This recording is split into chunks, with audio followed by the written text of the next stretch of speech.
channel. Today's video is gonna be my first Halloween tutorial of 2017 and I'm so excited about sharing this with you. It is a werewolf makeup tutorial that is kind of like great for beginners who's not used to doing special effects, and also just for those of you who are not used to doing Halloween makeup. So it's really nice, it's really simple, but still looks really gruely and really kind of, I don't know, pretty as well. I mean, looking from this side, it's kind of like contour on flake. Yeah, it is kind of gruely but still pretty, and I think it's very appropriate for a Halloween party or whatever. But I really hope that you enjoyed this tutorial, and if you're interested, keep watching. So first we're starting out with foundation. I'm using the MAC Studio Sculpt because I love using that for Halloween looks. It's so easy to work with and a really great consistency, and I'm just blending it in with a brush. You can use a beauty blender, whatever you want to use. But I'm just using a brush and blending it in. It looks really pale right now, but it will work. Just wait and see. Next, I'm using some concealer. I'm using the NARS Soft Matte Concealer because it's so great. It's high coverage and it's great underneath the eyes to hide any redness or dark spots or discoloration, whatever. And then I'm doing a bit of contouring with the NARS Foundation Stick, which is amazing for contouring and bronzing up the skin, just to let you know, FYI.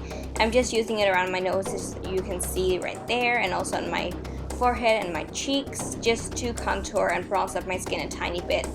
And I go a bit overboard with the contouring and so on, but I really want to define my face because I want to look like a werewolf, obviously. And then I'm using this new tattoo brow thing from Maybelline, which is actually a brow tattoo thing that's gonna last for days. It's kind of like a staining product that stains the brows, but it is just really great to create some really dark and full-on brows, especially if you just layer up as I do. And I try to make them really bushy and really not sorted. I actually love the look, but yeah, I'm just trying to make them really bushy and werewolf-ish. Moving on to the eyes, I'm using the Painterly Paint Pot from MAC once again because it's really cool tone and great as a primer for the eyeshadows. And then I'm using the Shade and Light Eye Palette from Envii because it's got some really dark shades, which I'm using to create this really smoky eye makeup look. I want it to be really dark and really grungy and werewolf-ish.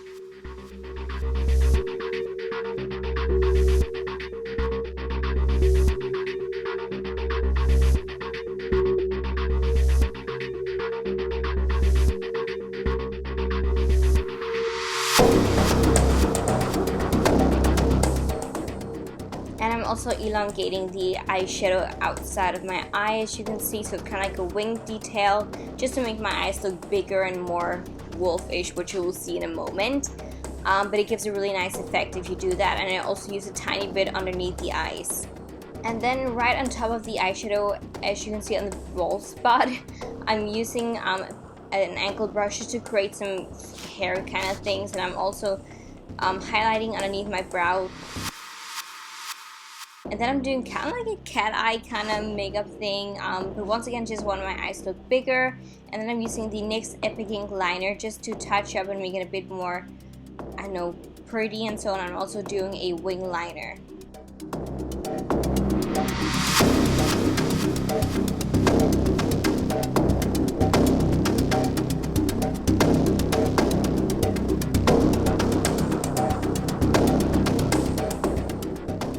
And in between the two lines in my inner corner, I'm just using the white color once again, and then I'm doing a nose as a werewolf, so making it darker so it looks like a werewolf, obviously.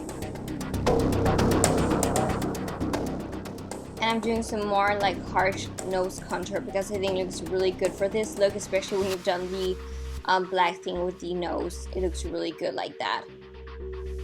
And I'm just touching up with the brows as well. And then I'm using the Shade and Light Contour Palette from Envii. I'm using it both to contour some more, but I'm also using it to create some stroke-like effects, like hair effects on the cheeks. It looks really cool. So just do that on both sides. And then afterwards, I'm gonna move on to a bit of highlight just on the top of the cheek. And on my forehead, I'm trying to create some more hair-like effect. And I'm using also the tattoo brow thing from Maybelline as well, so it looks a bit more wet-ish. And just using some eyeshadow just to blend it into my hairline.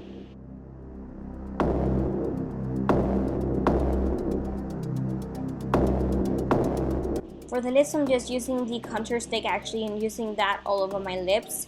So it's not totally like pale or nude, but it gives that kind of brownish effect, which I think looks really cool. And then I'm using some liquid latex because I'm gonna be doing a scarry kind of thing on my cheek, one of my cheeks, and I'm just using some liquid latex. And then I'm also gonna be using some wax because I want it to look as if it's been some claws that just gone right straight down on my cheek, so it looks really gruely.